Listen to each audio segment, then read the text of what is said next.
Buenas tardes, maestros y compañeros. Mi nombre es Juan Manuel Guzmán Vázquez, del segundo semestre de la carrera de Ingeniería Mecatrónica, y a continuación abordaremos acerca de la introducción a la programación. En esta primera diapositiva hablaremos acerca de las características del lenguaje de programación C++, pero antes de eso, veremos quién desarrolló C++. C++ fue desarrollado por Villeneuve Strauss a principios de los años 80 en Villette como una extensión del lenguaje de programación C, originalmente llamado C con clases. Este fue diseñado para agregar características orientadas a objetos en lenguaje C, lo que ha permitido estar evolucionando significativamente y agregando mejoras a este lenguaje hasta la actualidad. Entre las principales características que tiene C++ es la orientación a objetos, que es lo que nos permite estructurar y organizar el código, y la compatibilidad con C. Este permite reutilizar y adaptar el código existente en C. Otra de las ventajas que tiene C++ es la multiparadigma o característica, que soporta diferentes estilos de programación. Lo portable. Se puede compilar y ejecutar en diferentes plataformas y sistemas operativos. Amplitud de mercado laboral. Casi en cualquier programa que encontremos en Internet o cualquier página web en el Internet o en cualquier red social está casi siempre desarrollada en C++ o en Python. Y aparte de estos conocimientos adquiridos en C++ nos permiten llevarlo a otro lenguaje que nos permitirá aprender tanto C++ como dominar otro lenguaje de programación. Veremos las diferencias entre C y C++. Orientación a objetos. Como ya habíamos mencionado, C es un lenguaje de programación estructurado, mientras que C++ soporta tanto la programación estructurada como la programación orientada a objetos. Otro punto que tenemos son las clases y objetos. C++ introduce clases y objetos permitiendo la creación de programas más modularizados y reutilizables. Sobrecarga de funciones y operadores. C++ permite la sobrecarga de funciones y operadores, lo que no es posible en C. Plantillas templates. C++ introduce plantillas que permiten la creación de funciones y clases genéricas. Manejo de excepciones. C++ tiene un sistema de manejo de excepciones más avanzado en comparación con C. Biblioteca estándar de C++. C++ cuenta con una rica biblioteca estándar que incluye contenedores, algoritmos y estructuras de datos que nos facilitará hacer códigos de manera más sencilla y completa. Aplicaciones en la ingeniería y en la industria. C++ es ampliamente utilizado en diversas áreas de la ingeniería y la industria debido a su eficiencia y flexibilidad. Algunas aplicaciones incluyen desarrollo de sistemas operativos. Muchos sistemas operativos y sus componentes como kernels y drivers están escritos en C++. Software de videojuegos. C++ es el lenguaje de elección para el desarrollo de videojuegos debido a su rendimiento y capacidad para manejar gráficos complejos. Aplicaciones en tiempo real. C++ es utilizado en sistemas embebidos y aplicaciones de tiempo real debido a su capacidad para manejar hardware y recursos del sistema de manera eficiente. Simulación y modelado. Ingenieros y científicos utilizan C++ para desarrollar simulaciones y modelos en áreas como la física, la ingeniería, la mecánica y la inteligencia artificial, así como aplicaciones financieras. C++ es común en el desarrollo del software financiero y en sistemas de trading, debido a su capacidad para manejar grandes volúmenes de datos y operaciones matemáticas complejas.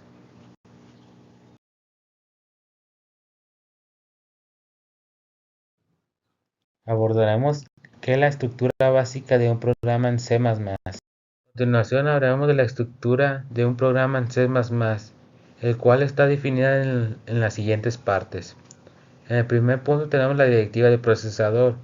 Es donde se indican que las bibliotecas son cabeceras donde se incluyen antes de compilar el programa, como lo que es el gato include. De ahí tenemos lo que es la declaración de main, que es el punto de entrada de ejecución del programa, que es donde se nos va a ejecutar todo el programa. Declaraciones sintácticas, que es el código que se realiza las tareas dentro o fuera de las funciones, y bloques de código es donde se agrupan usando llaves. El uso de bibliotecas sin cabeceras. Como ya les había mencionado, antes de iniciar un código se incluye la biblioteca, las cuales tienen diferentes funcionalidades predefinidas. Por ejemplo, IOStream, que es para la entrada y salida estándar de datos. CMatch son funciones matemáticas como squared o pop, que son potencias, raíces, suma, resta, etc. Luego tenemos la biblioteca de string, que es para la manipulación de cadenas de caracteres, que vienen siendo el gato, el azul, no, perdón, el gato, la arroba, el ese dinero, el porcentaje, etc. Pero todos estos se incluyen al principio del programa con include. De ahí tenemos lo que es el espacio de nombres, en el cual se usa Using Namespace std, que se agrega después de la biblioteca, esto con el fin de estar usando repetidamente, está declarando std dos puntos en los componentes como lo que es count, seed, entre otros, ya que estos pertenecen a nombres de espacios estándar, y por lo cual debes estar poniendo std y los dos puntos, si no el código te lo va a marcar como error y no te va a dejar ejecutarlo. En la declaración de funciones y en el uso de main, como ya había mencionado, que la función main se escribe entre dos paréntesis, la función main, y luego seguido de dos llaves, que es donde se va a ejecutar todo nuestro código. Es el punto de entrada de un programa en C++. Es obligatorio y solo puede haber una función main por el programa. Su sintaxis básica es in-main, paréntesis, dos corchetes, y dentro del corchete el return 0. El return 0 indica que el programa finalizó exitosamente. No es obligatorio incluirlo, ya que algunos compiladores modernos lo reconocen fácilmente. De ahí podemos emplear funciones en específico, lo que es declaraciones de otras funciones que nos sirven para organizar mejor el código y reutilizarlo. Una función puede definirse antes o después del main. Si es después, debe ser declarado como un tipo prototipo, y si no, pues manejarlo normal.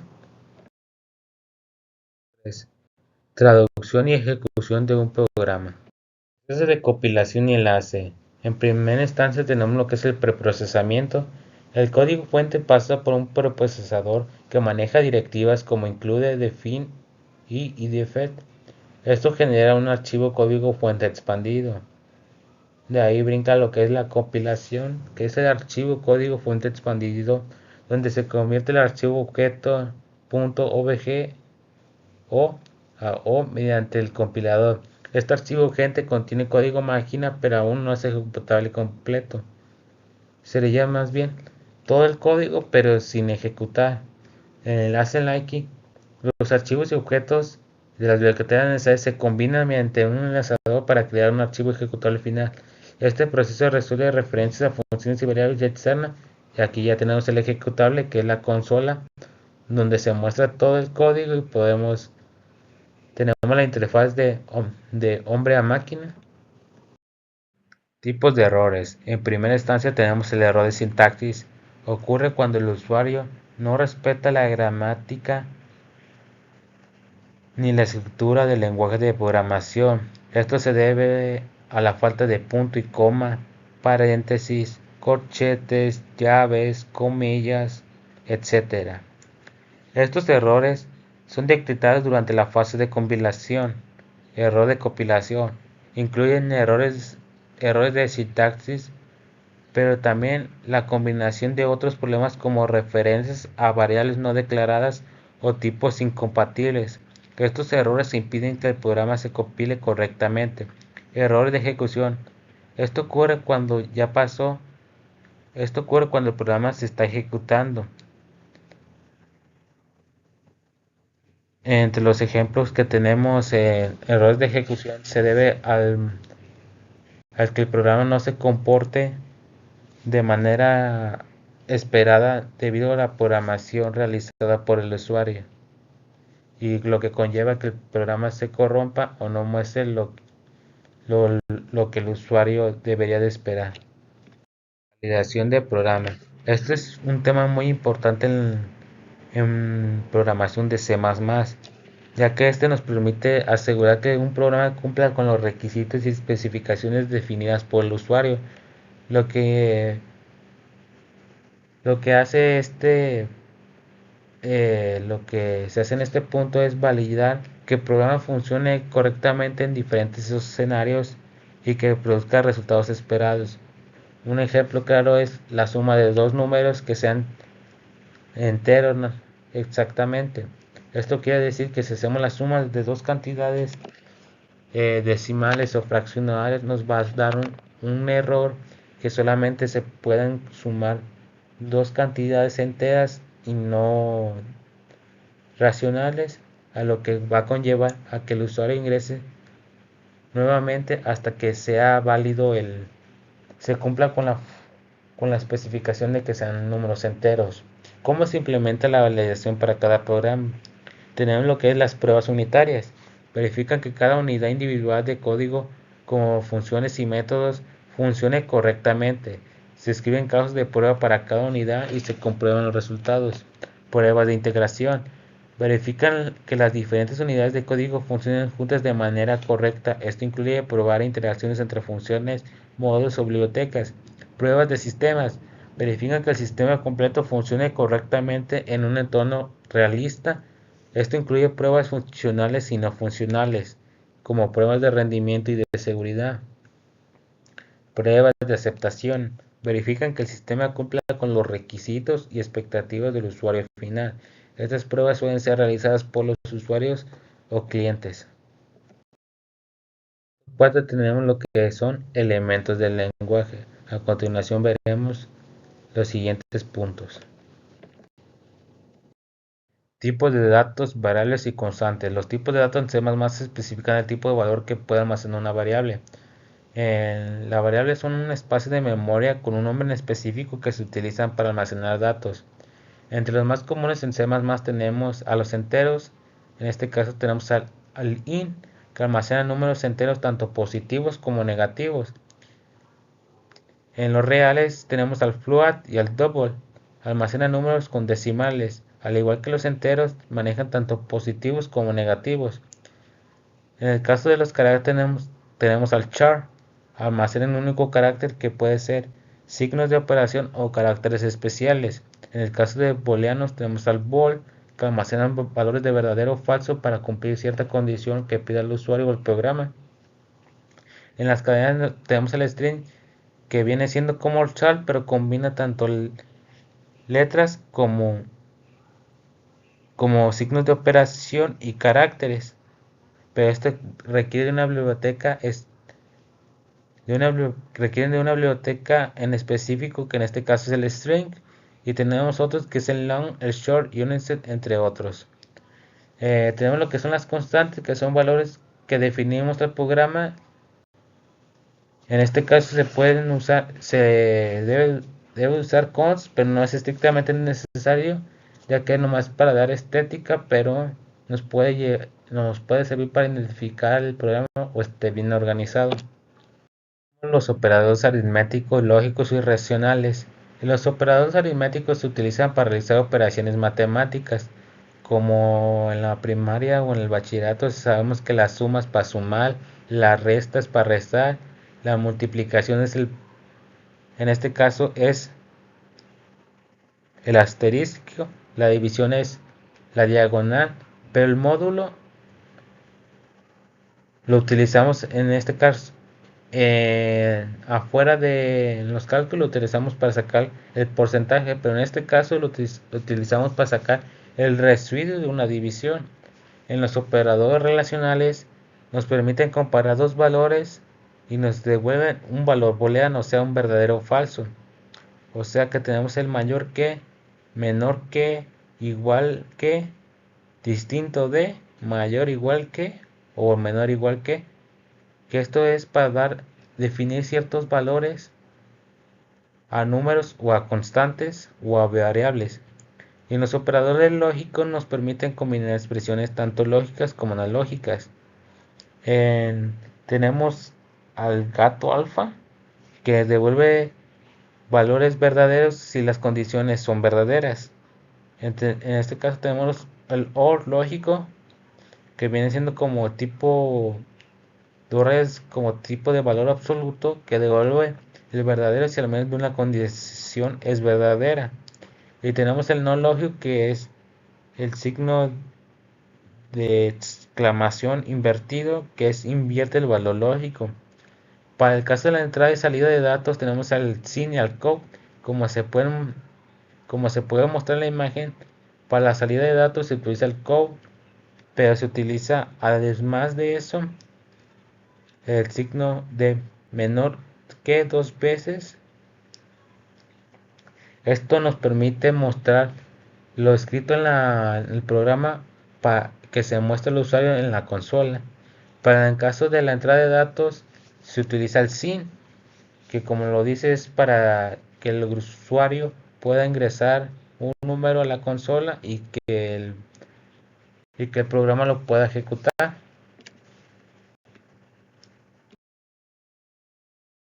Tenemos lo que es las estructuras de control, que son las condicionales.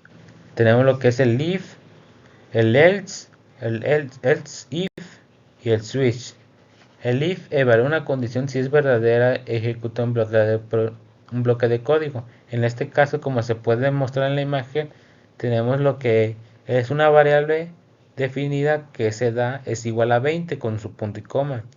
Si la edad es mayor o igual a 18, nos muestra un mensaje a través de la consola que eres mayor de edad. En el caso de contrario, tenemos a lo que es el else. Se usa junto con el if para ejecutar un bloque de condición código alternativo si la condición no se cumple. En este caso se le agrega el else, que esto es cuando la edad que se escribió es mayor o igual a es mayor que 18. Entonces, bueno, cuando no se cumple la condición que de mayor o igual a 18, entonces te sale un mensaje que eres menor de edad.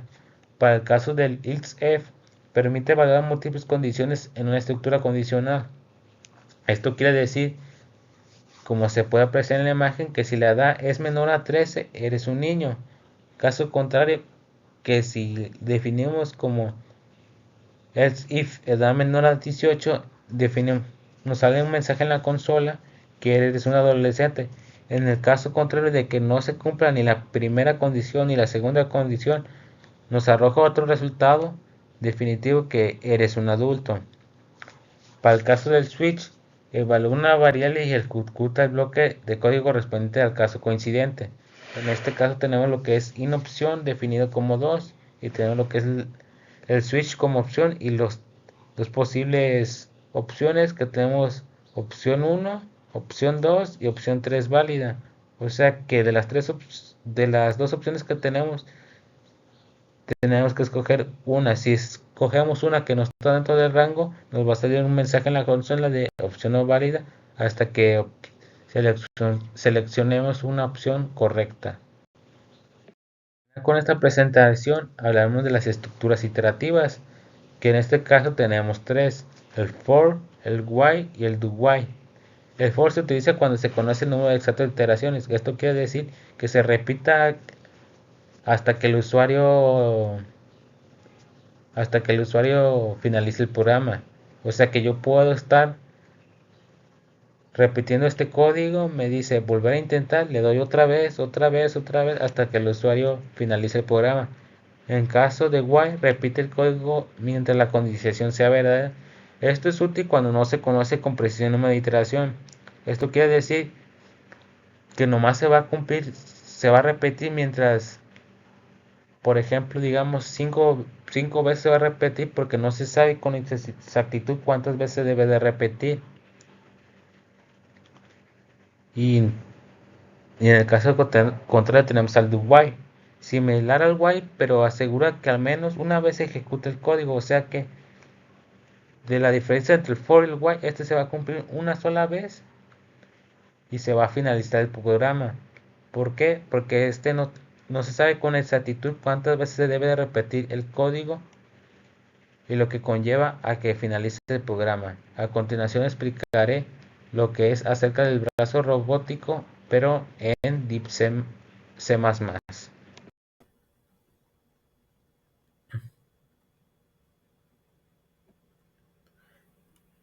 Como ya lo había mencionado antes en las diapositivas, explicaré el código del brazo robótico en Deep C++, que está basado en el lenguaje de C++. En la primera instancia tenemos la biblioteca, que es donde es la entrada y salida para nuestros datos que vamos a ocupar para el programa. Tenemos lo que en la segunda diapositiva, primera que había hablado antes, que es en este caso estamos using namespace std. Este ya vio, como lo había dicho antes, se utiliza para en el code no estar poniendo, perdón, estar poniendo dos puntos y estar así tanto en el code como en el CIL, entre otros, y estar evitar poniendo esto. Por eso se define el using namespace std. Ya tenemos lo que es el int main, que es donde se va a ejecutar todo nuestro código junto con sus llaves respectivas. Y tenemos las variables definidas, que en este caso tenemos lo que es el eje X, que lo definimos como una constante que sea cero, ya que el brazo robótico va a estar en cero cuando iniciamos el programa. Por eso tanto X como Y como Z van a estar en la posición cero. Y tenemos en int como valor entero tanto el eje X como el movimiento van a estar en enteros. Lo que en entero tenemos al delta X, delta Y y delta Z, que vienen siendo el movimiento, el movimiento al brazo robótico.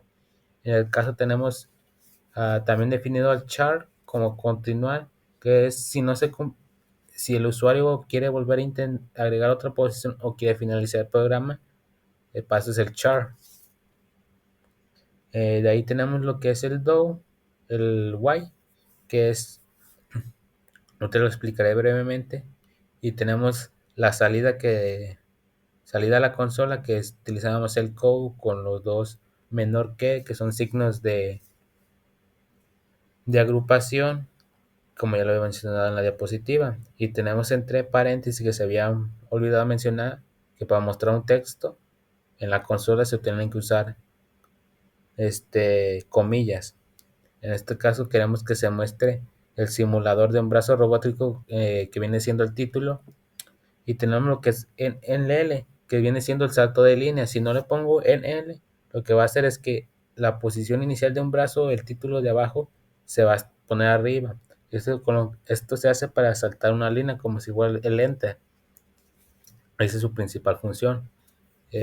Luego tenemos otra salida a la consola en la que es la posición inicial del brazo. O sea que nos indica que el brazo va a iniciar en el eje X, como en el Y, como en el Z, en cero. Y tenemos otro salto de línea. Tenemos el do, abrimos el do con su respectivo corchete y otra salida a la consola donde se le pide al usuario ingrese el movimiento en el eje X en un rango de menos 100 a 100 en el eje X. Así tenemos el sin, aquí aparece el sin, que es donde se almacena la variable, que luego utilizaremos para hacer respectivos cálculos para poder ejecutar el código. En el siguiente caso es lo mismo con el eje y el eje Z, que van desde el rango de menos 100 a 100 y con su respectivo donde se guarda la variable. En este caso, para el eje Y tenemos el delta Y para el eje Z el delta Z. Luego tenemos la primer condicional, que es el if. Esto es cuando si el movimiento se va a cumplir, si se va a poder cumplir para seguir ejecutando el código.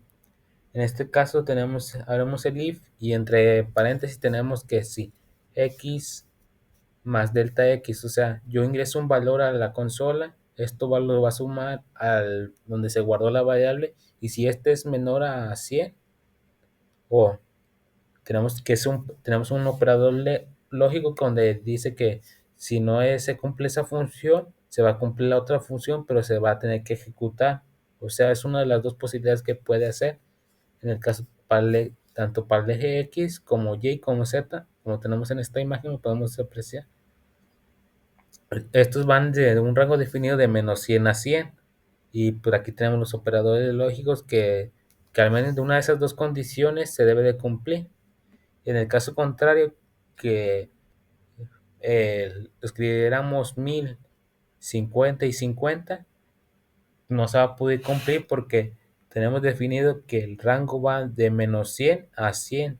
O sea que en la consola nos va a salir este mensaje que tenemos aquí escrito, que es movimiento fuera de los límites, intente de nuevo. O sea que hasta que un valor sea válido, como ya lo había comentado, que la validez que el programa funcione con ciertas características o función, no funciones, sino condiciones que el usuario haya pedido para evitar errores inesperados del programa. O sea que si yo hubiera puesto 1000, que no me haya cerrado el programa, no me haya dado otros errores para evitar esto. Pues esto es la validación, validar si es posible hacer y si no que me salga un error y que vuelva a intentar nuevamente hasta que sea correcto. En este caso, para actualizar las posiciones, tenemos lo que es actualizar posiciones aquí, que tenemos ay, se me fue, ¿cómo se llama? Mm, un operador de mayor igual, o sea que para no estar escribiendo x es igual más la delta x y así, o sea, de un ejemplo, digamos que a más b es igual a x.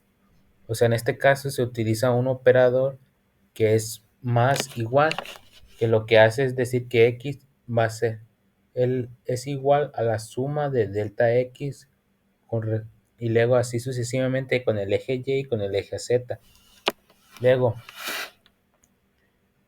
nos va a mostrar la nueva posición del brazo robótico. Tenemos una salida a la consola donde dice nueva posición del brazo robótico y tenemos entre paréntesis, bueno, esto va a salir a la consola y esto que tenemos entre menor y menor y aquí tenemos al X, va a ser la posición respecto a estas posiciones. O sea, vendrían siendo las declaración de la variable, lo que se quiere que se imprima el resultado a la consola. En este caso tenemos al X, aquí tenemos al Y, que viene siendo este, y al Z respectivo con el delta Z. Y tenemos otro salto de línea. Luego se le pregunta al usuario si desea realizar otro movimiento con otra salida donde se pregunta al usuario. En el caso de contrario ya se guarda la variable en continuar, que la hayamos definido como tipo carácter o tipo letra, como lo quieran ver. Pues aquí se cierra el while, que al menos este código se va a ejecutar al menos no precisamente varias veces, sino hasta que el usuario lo indique, pero no precisamente como el for, pero más preciso que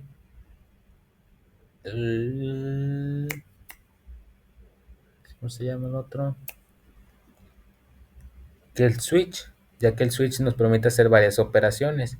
En este caso se le dice al while que si para continuar con el programa es igual a S o continuar es S mayúscula. O sea, aquí se está usando otro operador lógico donde le dice que si no es S minúscula, puede ser S mayúscula, pero tiene que ser alguno de las dos. Y aquí tenemos el respectivo punto y coma. Y al final se le dice imprimir resultado. O sea, se escribe otra vez code. Es que vamos a mostrar un mensaje de salida otra vez a la consola donde se le dice que el simulador ha terminado, posición final del brazo robótico, y ponemos otra vez como en la actualización en donde la actualización del posición del brazo robótico. Y hasta aquí. Y tenemos el ratón 0 para donde dice que aquí es donde va a finalizar el programa exitosamente. Y pues ahorita vamos a mostrar cómo se copia el código y a ver si no nos muestra ningún error. Le damos aquí en compilar y ejecutar. Hasta el momento no nos ha dado errores, ya pasó. En este caso tenemos, como ya lo hemos puesto aquí, el code, que es el simulador de un brazo robótico, y nos lo saca la consola. Nos dice la posición inicial del brazo en X empieza en 0, Y en 0 y Z en 0. Tenemos que ingresar un movimiento en el eje X que va desde el rango de menos 100 a 100 definido en el programa. En este caso yo le quiero poner 25, un ejemplo. Tenemos en el eje Y de menos 100 a 100, le voy a poner 50.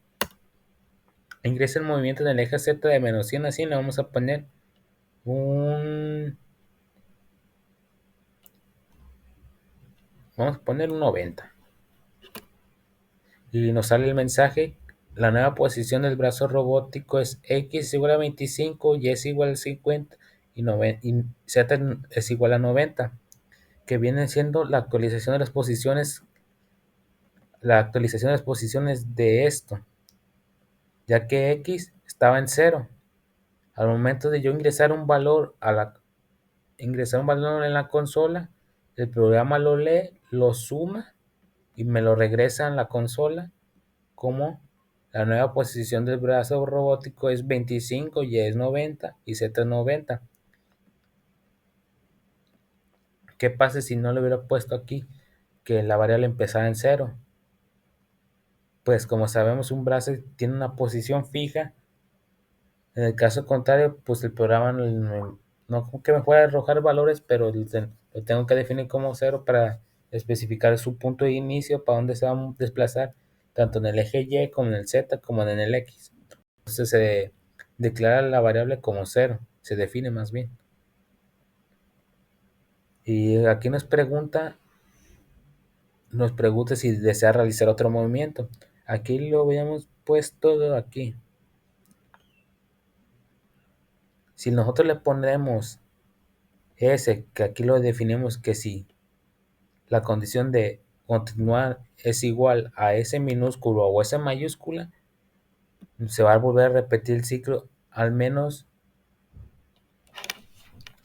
algunas veces, pero no tan preciso como el for, como ya lo había mencionado. En este caso, si yo le doy S minúscula, se va a volver a repetir el programa y me va a decir, ingresa el movimiento en el eje X. En este caso le voy a poner un